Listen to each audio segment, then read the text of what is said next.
On the other hand, ay masaya pa rin sila naglilingkod sa Panginoon. Kaya napatunayan ko, nung sumama na ako sa kanila, ay masaya talaga na maglingkod ka sa Panginoon at yung kagalakan na ay yung hindi po talaga nabibili ng pera. Ayun talaga yung kagalakan mo na nakakasama ka na sa mga event ng church. Nagpapasalamat din ako sa Panginoon na nakapag-share po ako sa aking mga kalase nung second day of school dahil the first day nag-as po sa teacher ko. Pero parang nag-convict sa akin na nung chance mo, sige na. Sige. Mga 5 seconds po, nag-isip ako. Sabi ko, bahala na to. Sige. Bahala na. Noong una po, hindi madali. Pinagandaan ko po talaga to. Noong Sabado, bago mag-first day of school, bagamat dahil may mga kaklase ako dati na magiging kaklase ko ngayon. Inisip ko, ay, paano kaya ito? Baka usga nila ako. Baka sabi, uy, di ba dati ganyan? Dati ganyan na. Baka inisip ko yung sasabihin nila yung story nila. Pero sa biyaya ng Panginoon, nagtiwala na ako sa Panginoon. Panginoon, bahala ka. Gagawin ko lang po yung utos. At ayun, sa biyaya ng Panginoon, tumanggap sila sa Panginoon bilang sariling tagapagligtas. Ayun ako. Kawawa naman siya.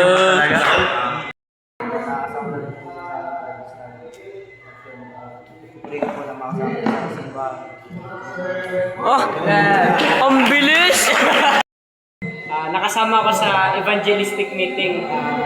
Maraming dumalong bisita, mga bata. Marami sila. Maganda po doon, nagpapasalamat ako sa Panginoon kasi naabot po namin yung goal po na 400 visitors. And may mga Bantay din na maraming bata kasi sobrang kulit nila.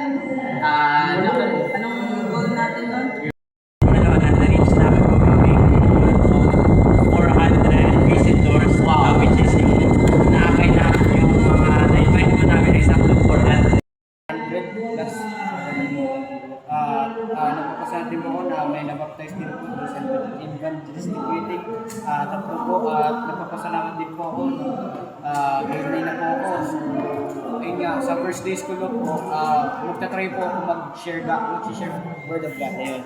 So, tatry ko rin mag-encourage sa teacher ko para kumbaga na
Oo nga, talakay lang. Seryously lang po.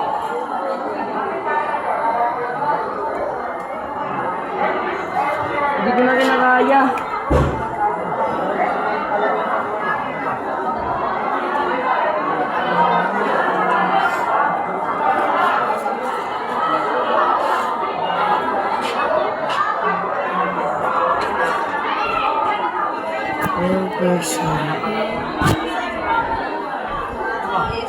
Yan kayo Uy, tapos na ako. Ano yan? Yes, ba't ganyan boy?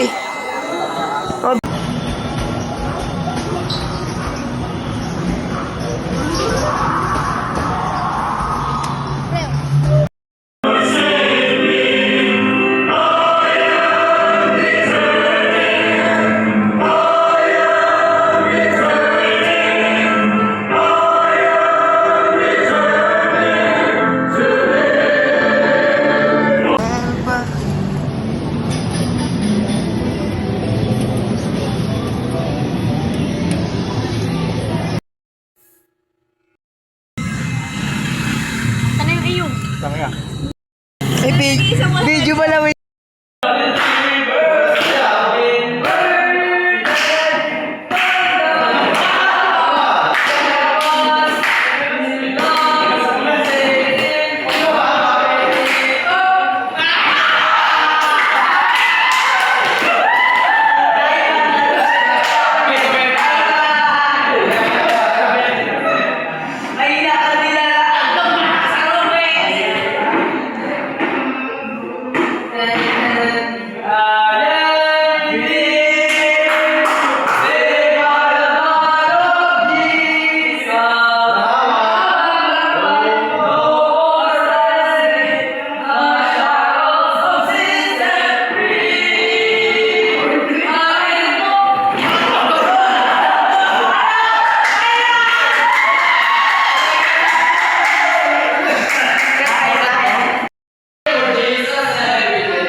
Away.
Sino matalo? Hindi na play. Nakatalikod parehas. Tapos, alis sila. Ito. Sabi ko, ito. Nakakayo, magkasalubong. Action. Igulan lang yan, gulan tayo. Hindi pag igulan mo yung papel, alis mo papel, bibigyan ka ng play. Tatakbo naman siya, dapat makawin sa tayo. Pag nasa line na